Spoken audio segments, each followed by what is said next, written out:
Okay, we have 1 hour to go before lunch.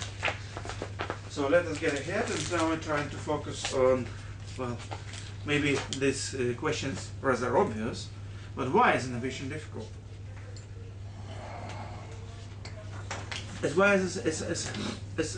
As I've already said, understanding truth requires some understanding of major paradigms, major ideas, which actually are very basic ideas of our mind, how we work, especially with creative problems. So, okay, we are going to talk a lot about innovation anyway, invention during these 3 days, so it's also creativity. So let me do it.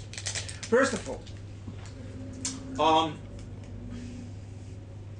as I realized by traveling a lot, giving presentations, workshops, meeting lots of people, there is still a big question, what's the difference between invention and innovation?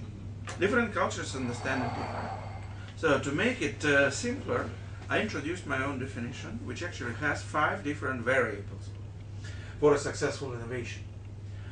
And invention, as you can see, is a part of this, well, equation actually. So basically, what is invention? Invention starts when someone produces a new idea. Like Steve Jobs was sitting somewhere, whatever, and we're thinking, okay, I've got a mobile phone, and mobile phone has a lot of problems in it. Actually, there's a lot of new demands which we cannot fulfill. For instance, one of the demands is battery life. What is battery life? You remember, I still have my first Motorola mobile phone. It's from 1998, I believe. I still keep it at home. Now it's a museum exponent, so everybody who comes to my place are looking at it. It's like a brick, you know. And it had standby time, you wouldn't believe it, 9 hours. Today this one has like 700 hours, yes. But at that time, these 9 hours was a real breakthrough. Normally, before that Motorola, mobile phones could only stand 2 hours, not more. So 9 hours was a big breakthrough. Another problem with the mobile phone is, on one hand, I want to have a big screen, but on the other hand, I want to have a big keys. So, but how to combine them? If I have a big screen and big keys, my telephone becomes like a book, actually. So, the idea was to combine. Let's say, well, it was not perhaps the original idea of Steve Jobs. It was before, touch screen, etc.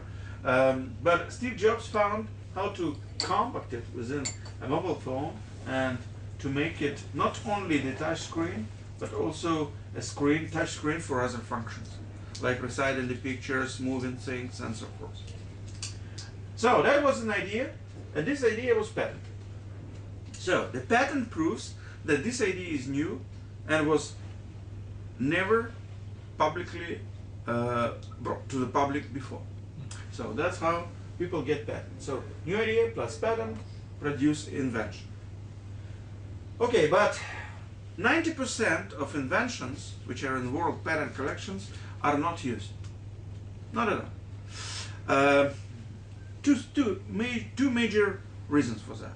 Reason number one, that this invention simply does not work. When in former times, to obtain a patent, you needed to prove, something like in the 18th century, that the idea works. So you had to come to a patent office and say, look, I invented the glass. And if I put water in it, well, water stays there. Okay, nice, it works, give you the patent.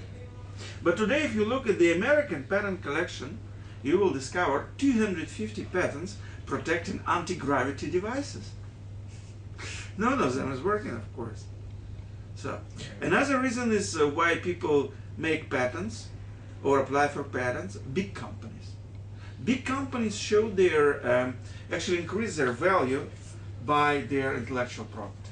And patents actually is a part of it. So basically, one of the leading companies today which create patents, well, perhaps number 1 in the world is IBM, and company number 2 is Samsung. Samsung has really grown twice during the last couple of years in number of applied patents. They apply something like 3,000 patents per year today. It's quite a lot. But again, there is no any guarantees that most of these patents are going to be used. Yeah. Sometimes, third, actually I said 2 reasons of making patents. There are 3 reasons. The reason number 3 is making patent protection. Once you invented a certain technology, you can say, oh, this glass holds water, but maybe it can hold something else, alcohol, medicine, and so forth. So we can distribute it, we can populate it among different technologies. So technology markets, I would say. And that's why we create a sort of patent umbrella which covers applications of this idea in different areas, different markets. Okay, so, but this is not enough. So next one is to create successful innovation, is successful implementation. Again, we should prove that this idea works. That's commercializations or huh? That's commercialization? Commercialization comes a little bit later. First, it's a concept proof. Proof of concept. Yeah. Yes, successful implementation. But next 2 stages are commercialization. First of all, well, if you want to commercialize something, you want to make sure that it will be purchased by either business or consumers. So that's why it has to have some value, either comparable with similar products or bringing some unique value. So it has to have a recognized value. The value of iPhone was so high that people were standing the whole night in front of the shops which were going to sell iPhone. But also the recognized value is not enough, it's accessibility. Accessibility is a monetary value. It's how much you ask for it. If there would be a great iPhone, but it would cost $1 million, who would be buying it? Except few very rich people. So, if you want to target a certain segment of the market, you must make sure that your invention fits to the price category or price interval which you identify for it. So you can get a margin and successfully sell it.